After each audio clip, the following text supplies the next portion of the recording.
data-driven decisions in mobile marketing using analytics to optimize campaign. For this, I would like to invite on stage, very first, I would like to invite Chirag Jagwani, DGM, E-commerce, Fixed Derma, Ekta Arora, Vice President, E-commerce, Swiss Beauty, Vibhor Jain, VP, Business Head, Boat, Rajat Khatri, AVP of Business Intelligence, FNP, and I would like to invite our session chair, Udit Verma, CMO and co-founder, Aptrof by Trackier. So ladies and gentlemen, let's give a huge round of applause. So good afternoon, everyone. It's been a pleasure to see such an enthusiastic audience at MoveX. So we are gathered here to deep dive into the topic which lies at the heart of modern mobile marketing, data-driven strategies, and how analytics can transform campaigns into success stories. In the world where every tap, click, and swipe generates data, the challenge isn't finding the information. The challenge is to utilize that effectively. So today we'll explore not just why data-driven marketing, but how. How can we optimize campaigns, measure impact, and ensure that we are delivering values. Joining me on this panel is the seasoned experts who have turned data into actionable insights and real results. They bring years of experience and success stories to share with us. So, without further ado, let's jump to our first question. My first question is from Chirag. So, Chirag, how do you use different tools to analyze and optimize the campaigns? So, thanks, Sudhit, for the question. I think the data has to be used in, multiple ways, and there are multiple tools basis the platform where we are selling. So, if you talk about D2C, we would be using very heavily Google Analytics, and of course a bit of Facebook Analytics as well. If you talk about marketplaces, they have their own analytics platform, which is pretty well sufficient enough for tracking them. And of course, in terms of optimization, you'll have to look at various parameters which are similar across all these platforms, where there's clicks, impressions, conversion rates, CTRs. So yeah, more or less similar, but depending upon the platform, you'll have to change the software. Just for the curiosity, do you also use any remarketing tool retarget your audience? So the ads remarketing tools are there. There are triggers based on WhatsApp for D2C. But yeah, you wouldn't get the data on marketplaces. So they have their own remarketing tools where you'll give them certain offers, maybe 10% on checkout or 5 or something like buy 2 get 10, buy 3, something like that on Nika. I wouldn't see any such kind of a retention type of a campaign on Amazon or Flipkart. All right. So moving to Ekta, how do you utilize the tools to analyze and optimize the campaigns? Yeah, thanks for the question, Udit. So, understanding the user journey is very important for any marketer, and to reach out with specific channels such as your WhatsApp or your SMS or your push notifications. So the tools that we basically use, there are various analytics tools, as Chirag mentioned, Google Analytics is one of the important tools. And then, we have various performance marketing tools. Then we have various A/B testing tools such as Custom Fit. And, for performance monitoring, it's like Google Data Studio is enough. Facebook Insights is there. So, all these tools help us to drive efficiencies and to understand what is working for us, what is not working for us, and where the effectiveness can come from the campaign perspective. As far as remarketing is concerned, from the bottom of the funnel, that way is, Google as far and Meta themselves are strong enough tool which can work well for us. I was just curious, which platform are you using for, managing all the partners? Okay, so we just onboarded Track here, and it's like a wonderful journey, and it has a lot of efficiencies. And for our D2C, we are just trying to ramp up affiliate and partnerships. So yes, that's one of the tools that we have just onboarded in It's our good to kitty. have branding Yes. on the panel. Perfect. Moving to Vibhor. Vibhor, like we talked about like discrepancies in the data like before our session. So how do you do the discrepancy how do the discrepancy between the reported conversions from ad networks and actual in-app or web activities impact your brand? Because Absolutely. I am sure that both is on app and like they are also web heavy. Yeah, absolutely. So thanks Udit first, and pleasure to be here. Uh, so see, I think this is a very well acknowledged problem that across platforms, and especially if you are integrating different platforms like probably Google and Amazon Analytics, there would definitely be discrepancy among what is reported by both of them for a special campaign or a specific campaign. If in isolation also we discuss, it's never the case that you will get a absolute accurate data basis the attribution window that each platform or each advertisement platform will be providing you will vary. For example, our Flipkart platforms have a attribution window of running a search advertisement for 7 days, while Amazon will have a attribution window of 15 to 20 days. So you will never get a accurate data on what exactly is working, but yeah, it's always an indicative trend or benchmark, which after running your business or campaigns for probably a year or two, you can create your own benchmarks. So for example, your ROAS might not be true, what is being reported. For example, advertiser might always come and report a higher ROAS, like for example a 14 or 15, right? Which that if you will not even run the ad, maybe it will not go down by this specific number. But over time, running these advertisements, you will get to know an indicative number. And you will have a benchmark that 15 ROAS might not be true, but if my particular campaign is providing only 8, there is definitely some issue. And you need to link it with a lot of things. If you have a wide selection like us, we sell products from range starting 300 bucks and go as high as 20,000 rupees, right? And the ASP uh, bracket, every ASP bracket has a significant contribution, right? You need to dissect uh, your ROAS or CPC goals basis your selection, pricing, and then make a tentative, keep on checking every, probably, every 2 to 3 days how your key metrics are performing, especially the conversion ones, cost per clicks, and customer acquisition costs, right? But yeah, uh, this is a flawed one in which most of the tools will provide you some discrepancy, but I think that is where we'll have to live with. You cannot solve the problem of attribution and all those things, but your benchmarks you'll have to create for your own. So like just apart from like the question that we have prepared, so it just clicked into my mind. So how do you guys upsell?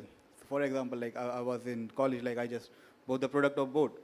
How will you target me like for like I bought like 600 rupees product, then how will you target me for 10,000 rupees product?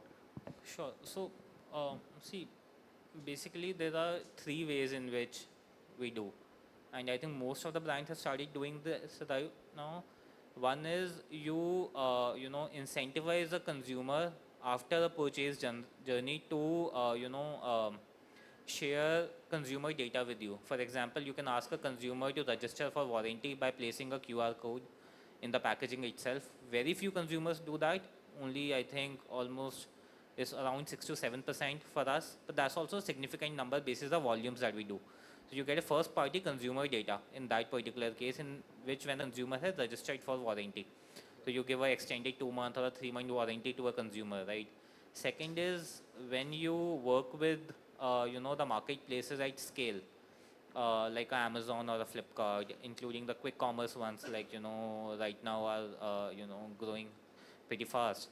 you can work on creating specific campaigns with these marketplaces in which after a specific period of time, like 1 year or 2 year, they will run advertisements for you specified only targeted on consumers who have purchased your product almost a year back and have not purchased any other product in past 12 months. So that is second thing. Third is the CRM tools that we use. For example, we work very closely with Zoho, etc. So whatever consumer data that we get from social media, conversations, consumer reaching us directly is stored in third-party tools, and we can reach out to them using our first-party campaigns. All right. Moving to Rajat. Rajat, how do the discrepancy between the reporting, like the same question? Okay, first of all, I thought that I'll be getting a break from this kind of a question because that's what's being asked to me at office every day, being the head of data. But before I answer this question, I must highlight one of the statements. So there's Avinash Kaushik, who is said to be the guru of web analytics. And he's once said that if I have $100 to spend, I would spend $10 on a tool and $90 on a person who can actually own it and take the most out of this tool.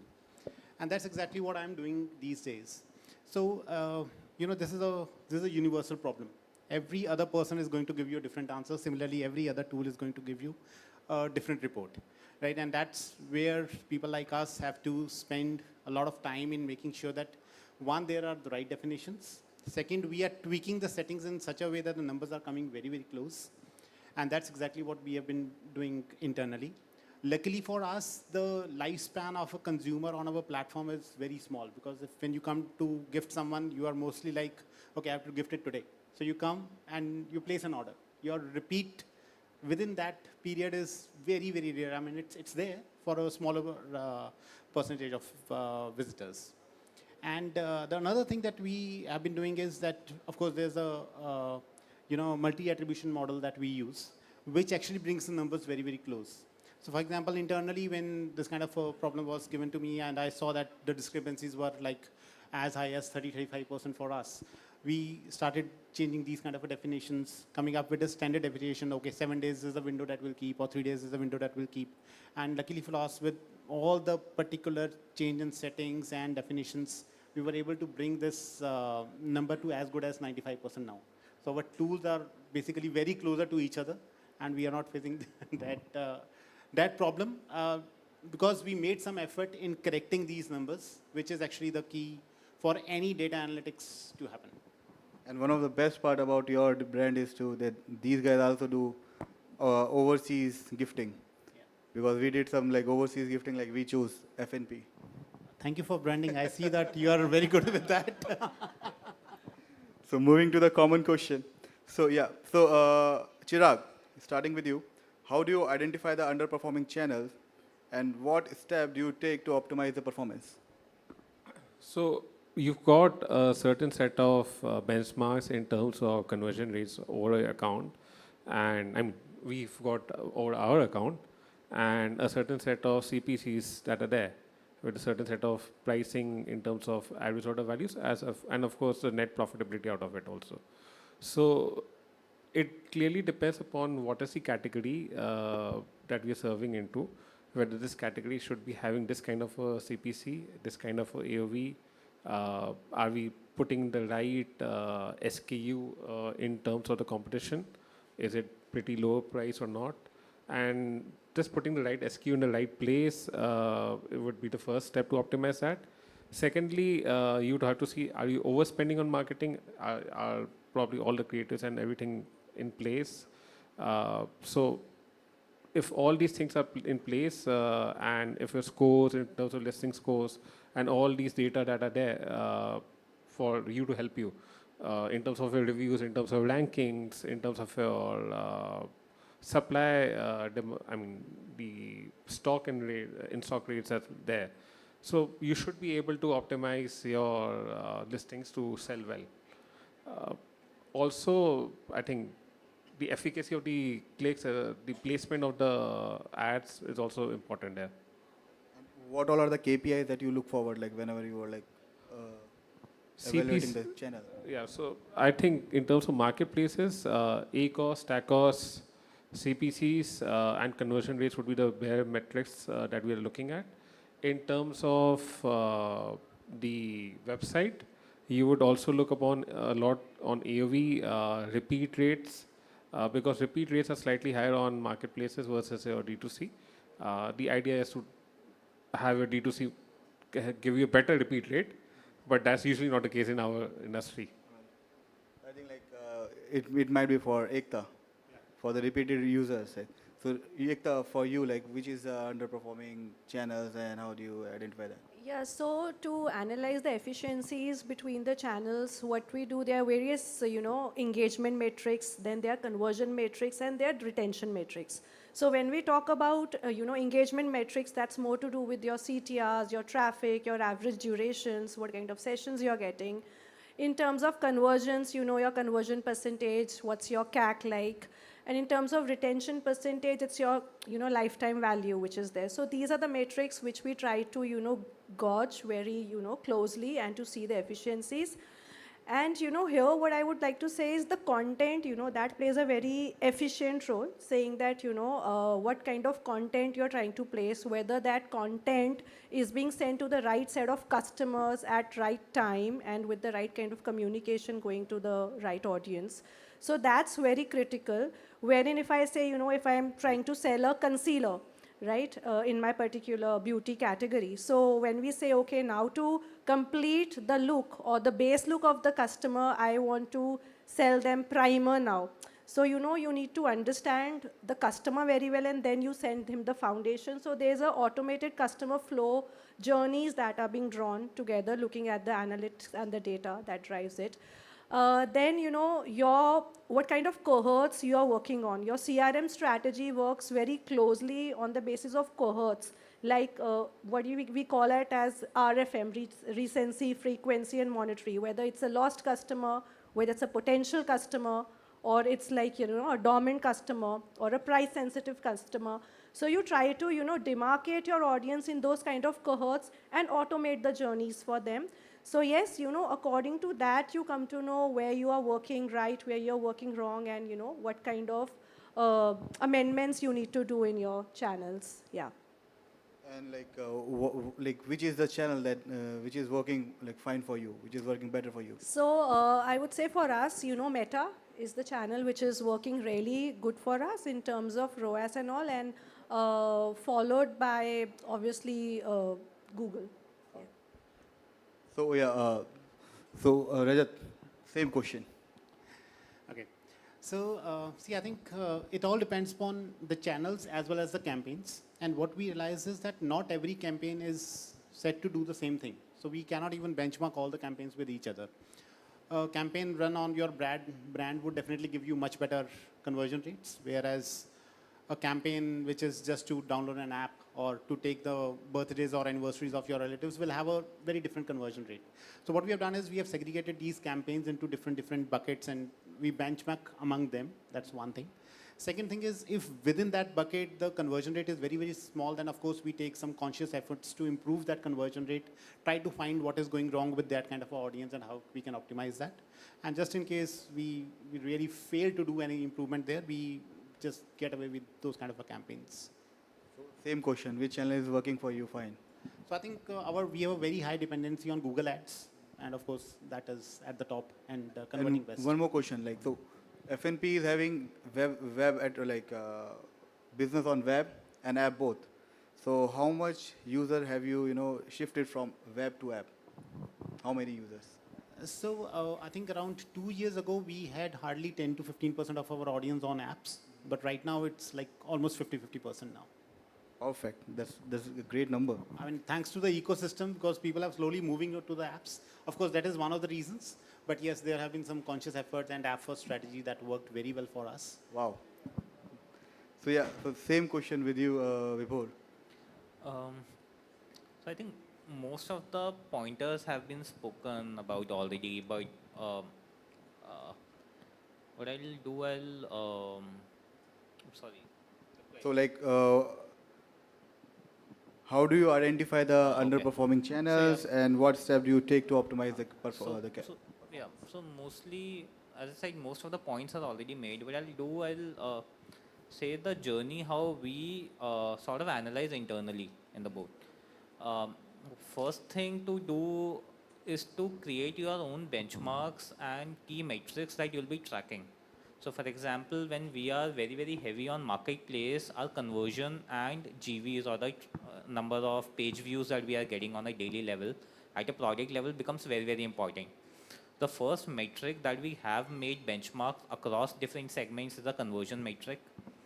Then second is on specific advertisements, how our CTR and CPCs are performing. So those are separate second metric that we track. Third, for D2C, our CAC, customer acquisition cost. So these three things are analyzed on daily level.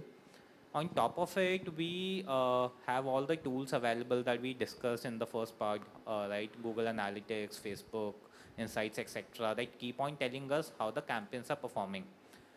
Post that, what we do a A/B testing on campaigns. So Amazon, Flipkart, etc., have their inbuilt A/B testing tools in the advertisement portals. So what you can do is you can run 2 or 3 campaigns simultaneously and target it to different audience. So for example, any campaign that you are very, very sure, any creative that you are very, very sure of, you can, target it to 70% of your audience, and then run 2 more creatives targeting to 10% or 20% of the audience.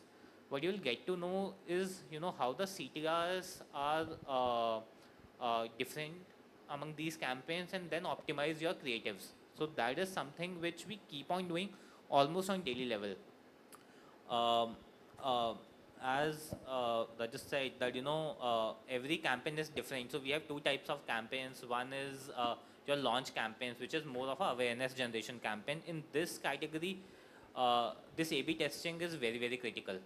On second campaigns, which are ROAS backward campaigns, that we majorly do on search, and that is more of a keyword analysis that we keep on doing on competition benchmarking, etc. uh, and then depends on which channel you are selling. So for example, we use, for example, Afais, as I was telling you, for our influencer management campaigns. So those are mostly fixed ROAS backward, etc., that we keep on doing, but that keeps on, that reconciliation, etc., that we need to keep on doing on a weekly level to check which campaigns are performing well and not. But yeah, mostly these And things. how the campaign with Jasleen Kaur is working for you? So I think you have hired Jasleen Kaur as a new brand ambassador. Don't know the exact ROAS, etc., because that is, again, as I told, is a awareness generation campaign. So in such campaigns in which we rope in Ranveer Singh or Jasleen Royal, we majorly see how the impressions, etc., are delivering versus what we have targeted. So generally, we never go deeper, and most of the cases we do not have even backlinks to our website in such campaigns. We don't want to portray to a consumer that it is a sales backward campaign.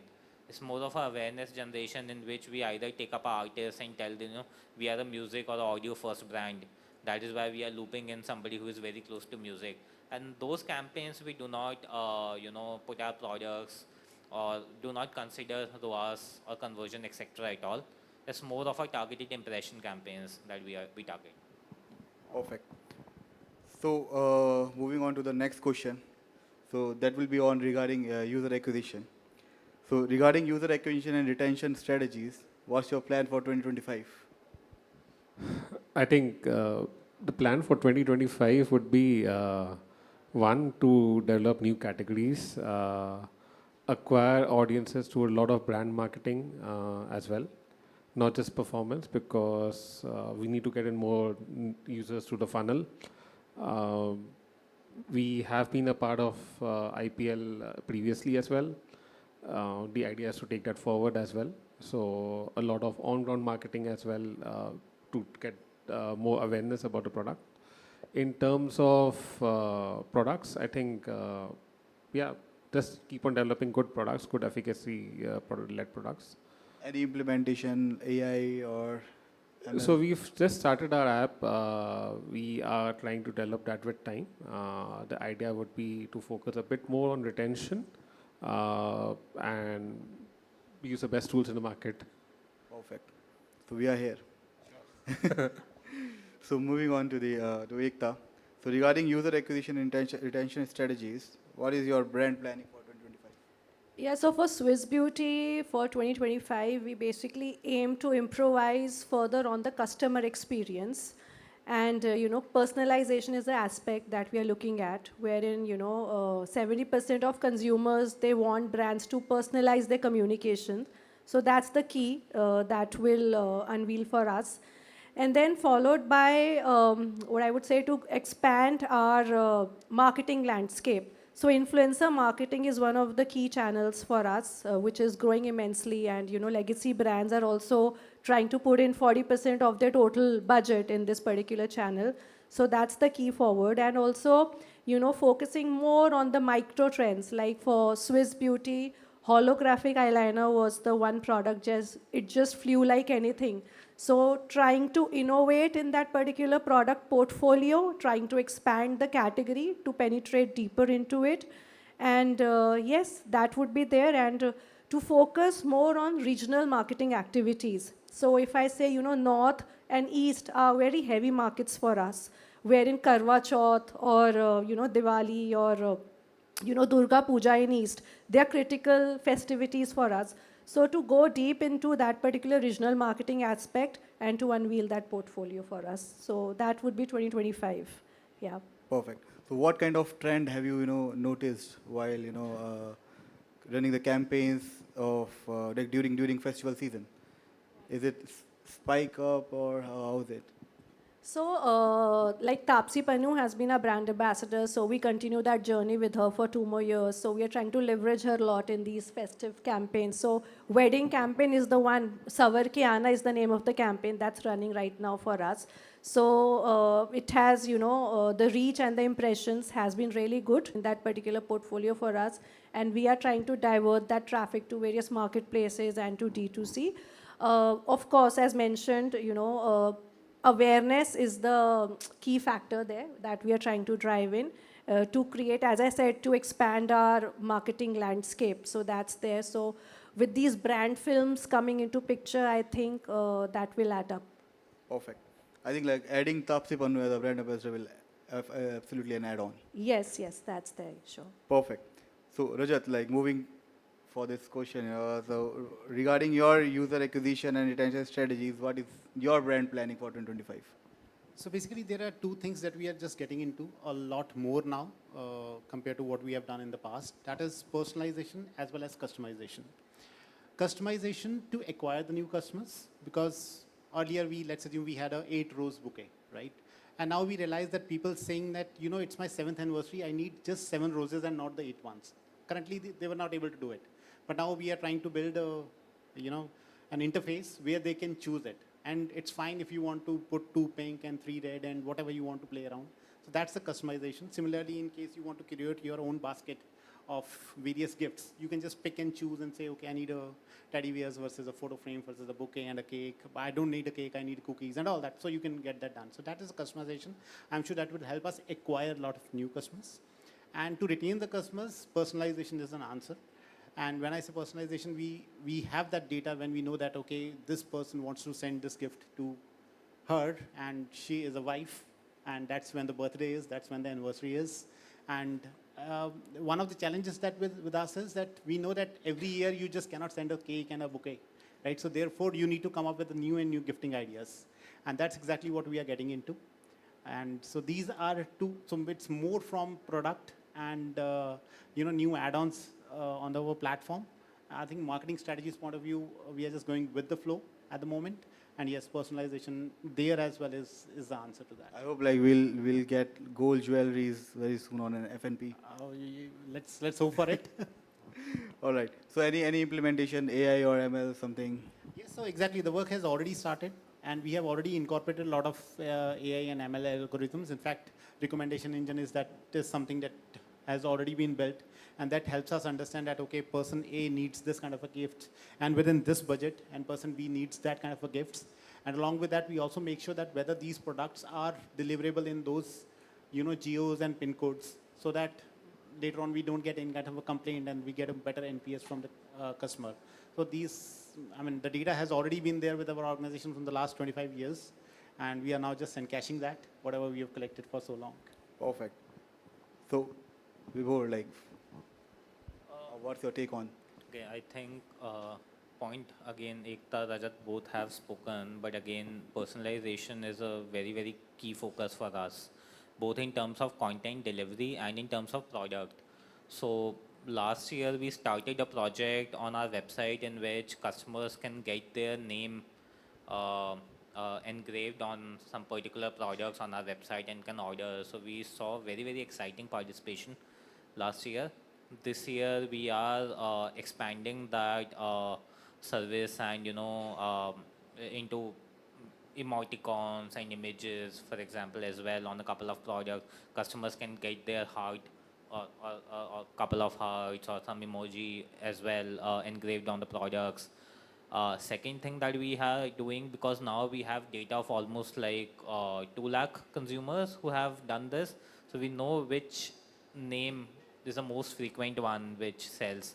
So these products we are planning to make widely available across marketplaces as well, to see experiment how it goes.